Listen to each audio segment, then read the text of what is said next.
অসম মেঘালয়ৰ পৰিস্থিতিক লৈ কইনাধৰাত দুয়োখন ৰাজ্যৰ মাজত মন্ত্ৰী পৰ্যায়ৰ বৈঠক। কইনাধৰাত থকা ৰাজ্যিক অতিথিশালাত উপস্থিত দুই ৰাজ্যৰ মন্ত্ৰী। বৈঠকত অসমৰ হৈ অংশগ্ৰহণ মন্ত্ৰী অতুল বৰাৰ। উপস্থিত আছিল মেঘালয় চৰকাৰৰ প্ৰতিনিধিৰ দল। মেঘালয় প্ৰতিনিধিৰ দলৰ নেতৃত্বত আছিল মেঘালয়ৰ উপ মুখ্যমন্ত্ৰীগৰাকী। বৈঠকত উপস্থিত আছে দুয়োখন ৰাজ্যৰ মুখ্য সচিব, জিলা আয়ুক্ত আৰু আৰক্ষী আয়ুক্ত। যোৰাবাটত মেঘালয়ৰ চৰকাৰী বাহনসমূহক আগচি ধৰি প্ৰতিবাদকাৰীসকলে প্ৰতিবাদ সাব্যস্ত কৰে। প্ৰতিবাদকাৰীসকলে বিভিন্ন মেঘালয় বিৰোধী শ্লোগান দিয়া পৰিলক্ষিত হয়। আমি সেই দৃশ্যাংশ ইতিমধ্যে আমি আপোনালোকক দেখুৱাইছোঁ। আৰু বৰ্তমান ৰাজ্যিক অতিথিশালাত এই উচ্চ পৰ্যায়ৰ বৈঠকখন অনুষ্ঠিত হৈ আছে। আমি এই বৈঠকখনৰ সন্দৰ্ভতে জানিবৰ বাবে এই মুহূৰ্তত আমাৰ জ্যেষ্ঠ সাংবাদিক মিতালী কোঁৱৰৰ সৈতে ফোনযোগে সংযোগ স্থাপন কৰিছোঁ। মিতালী কোঁৱৰ, এই বৈঠকখনৰ জৰিয়তে আজিৰ যিটো সমস্যা, আজি 3 দিন ধৰি যি প্ৰতিবাদমুখৰ পৰিৱেশ যোৰাবাটত মেঘালয় আৰু অসমৰ মাজত যিটো সমস্যাৰ উদ্ভৱ হৈছে, সেই সমস্যাটোৰ সমাধান হ'ব বুলি এটা অনুমান কৰিব পৰা যায়নে? নিশ্চয়কৈ ৰাজীৱ, এটা কথা ক'ব লাগিব যে বিগত 3টা দিন ধৰি যেনেকুৱা এক পৰিৱেশ, সেই পৰিৱেশ আচলতে প্ৰভাৱ যি দুখন ৰাজ্যত পৰিছে আৰু যথেষ্ট আচলতে প্ৰতিবাদকাৰীসকল তেওঁলোকে যথেষ্ট ক্ষোভৰ বহিঃপ্ৰকাশ ইতিমধ্যেই দেখিছে যে কেনেধৰণে মেঘালয়ৰ যিসমূহ বাহন, সেই বাহনসমূহ অসমত সোমাবলৈ দিয়া হোৱা নাই। আৰু অৱশেষত দুয়োখন ৰাজ্যৰ যি প্ৰতিনিধি, সেই প্ৰতিনিধিসকলে আজি কন্যাধৰাৰ যি অতিথিশালা আছে তাতে এইখিনি মুহূৰ্তত যিহেতু বৈঠক চলি আছে আৰু যদিও বা 11:30 বজাৰ পৰা আছিল, কিন্তু যথেষ্ট পলমকৈ এই যিখন বৈঠক, এই বৈঠকখন অনুষ্ঠিত হৈছে 12:30 মান বজাৰ পৰাহে আচলতে এই যিখন বৈঠক ইয়াতে হৈ আছে। আৰু এই বৈঠকত যিহেতু মেঘালয়ৰ উপ মুখ্যমন্ত্ৰীগৰাকী উপস্থিত আছে আৰু বিশেষকৈ মুখ্য সচিব আছে মেঘালয়, আৰু অসম চৰকাৰৰ ফালৰ পৰা যিহেতু অতুল বৰা আছে মন্ত্ৰী, আৰু মুখ্য সচিব আছে, আৰক্ষী আয়ুক্ত আছে, জিলা আয়ুক্ত আছে, আৰু ঠিক তেনেকৈ ধৰি বহুখিনি আচলতে অসম আৰু মেঘালয় চৰকাৰৰ গুৰুত্বপূৰ্ণ বিভাগৰ যিসকল বিষয়ববীয়া সকলোখিনি আছে। আৰু সমান্তৰালকৈ শীৰ্ষ যিসকল আৰক্ষী বিষয়া আছে সকলো বৈঠকত মিলিত হৈছে আৰু তেওঁলোকে গোটেই বিষয়টো আচলতে দুইখন ৰাজ্যৰ মাজত যি আচলতে হৈছে, সেই যি সমস্যা, সেই সমস্যা সমাধান কেনেকৈ হ'ব পাৰে তাৰ এক আজি তেওঁলোকে পুংখানুপুংখভাৱে আলোচনা কৰিছে। আলোচনাৰ অন্তত 3:30 বজাৰ লগে লগে সংবাদ মাধ্যমত যিহেতু সংবাদমেল সম্বোধন কৰিব, দুইটা পক্ষৰ ফালৰ পৰা সেই সবিশেষখিনি জানিবলৈ পৰা যাব। কিন্তু এতিয়াও দেখিবলৈ পোৱা গৈছে যে যি চেপা উত্তেজনা, সেই উত্তেজনা এতিয়াও আছে। ইতিমধ্যে তথ্য পোহৰলৈ আহিছে যে শ্বিলং ইতিমধ্যেই জনশূন্য হৈ পৰিছে, কাৰণ তাত যিসকল পৰ্যটক যায়, সেই পৰ্যটকসকলৰ গাড়ীসমূহ বিশেষকৈ অসমৰ পৰা যোৱা গাড়ীসমূহ বন্ধ কৰা হৈছে বা মেঘালয়ৰ পৰা অহাসমূহো বন্ধ কৰি দিয়া হৈছে।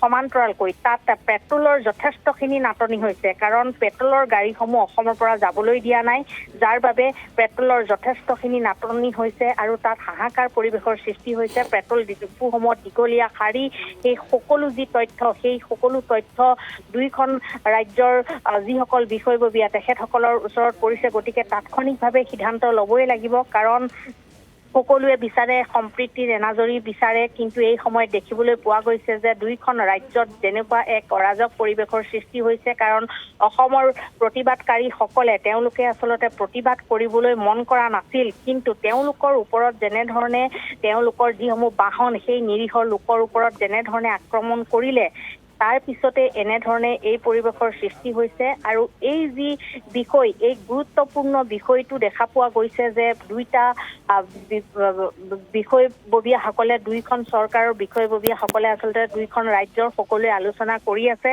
আৰু 3:30 বজাৰ লগে লগে সংবাদ মাধ্যমক সকলো সদৰি কৰিব। কিন্তু এইখিনি মুহূৰ্তত আৰু আন এক তথ্য পোহৰলৈ আহিছে, যিহেতু যোৰাবাটত এতিয়াও দেখিবলৈ পোৱা গৈছে যে যিসকল প্ৰতিবাদকাৰী তেওঁলোকে কিন্তু ক্ষোভৰ বহিঃপ্ৰকাশ ঘটিয়ে আছে।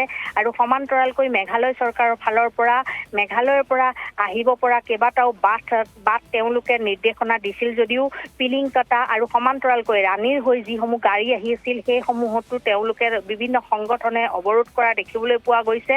মুঠতে উচিত শিক্ষা দিয়াৰ বাবে, মেঘালয়ক উচিত শিক্ষা দিয়াৰ বাবে ইতিমধ্যে বিভিন্ন দল সংগঠনে প্ৰতিবাদী কাৰ্যসূচী গ্ৰহণ কৰিছে।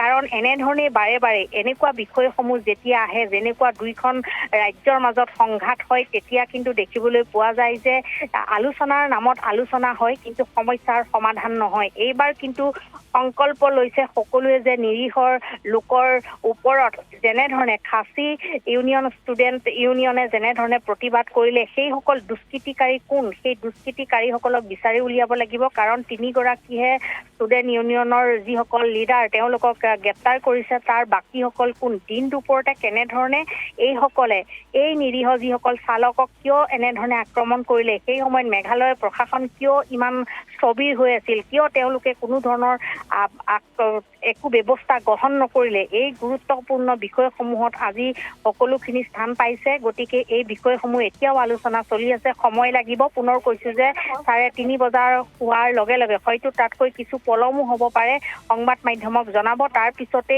কিসমূহ সিদ্ধান্ত গ্ৰহণ কৰিলে সকলোখিনি জনাব পৰা যাব কিন্তু এটা কথা যে স্থবিৰ হৈ পৰিছে পৰ্যটক আবদ্ধ হৈ পৰিছে মেঘালয়ত বহু বিভিন্ন প্ৰান্তৰ পৰা অহা আৰু অসমৰ পৰা যিসকল গৈছে সেইসমূহ আবদ্ধ হৈ আছে আৰু গুৱাহাটীতো বিভিন্ন ৰাজ্যৰ পৰা অহা পৰ্যটকসকল কিন্তু আবদ্ধ হৈ আছে এই আবদ্ধ হোৱা পৰ্যটকসকলৰ জৰিয়তে যে বাহিৰলৈ আচলতে মেঘালয়ৰ যি এক পৰ্যটনৰ ক্ষেত্ৰ বুলি কোৱা হয় বা তেওঁলোকে সুন্দৰভাৱে ফুৰিবলৈ আহে সেই এটা ভাল বাৰ্তা নাযাব গতিকে এই সময় কিন্তু মেঘালয় চৰকাৰৰ কাৰণে বিৰাট প্ৰত্যাহ্বানৰ সময় কাৰণ তেওঁলোকে যি এক সুন্দৰ প্ৰকৃতিৰ এক বিনন্দী আৰু মেঘালয় চাবলৈ প্ৰত্যেকগৰাকী লোক যায় আৰু এই মেঘালয়ৰ বাৰ্তা এটা যেতিয়া বেয়াকৈ বাহিৰলৈ যাব গোটেই টুৰিজিম ছেক্টৰটোত আচলতে স্থবিৰ হৈ পৰিব কাৰণ মেঘালয় সম্পূৰ্ণ টুৰিজিমৰ ওপৰত নিৰ্ভৰশীল তাত যিসকল লোক আছে আৰু এইকেইটা দিনত বাৰুকৈ উপলব্ধি কৰিছে যে যেতিয়া সকলোখিনি অৱৰোধ হৈ গৈছে যে বাট পথ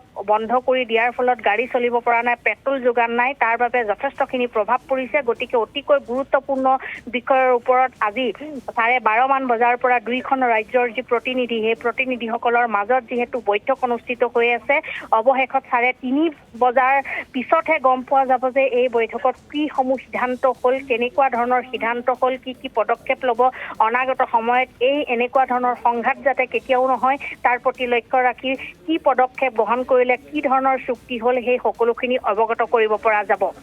ধন্যবাদ জ্ঞাপন কৰিছোঁ আপোনাক সবিশেষ জনোৱাৰ বাবে মিতালী কোঁৱৰ।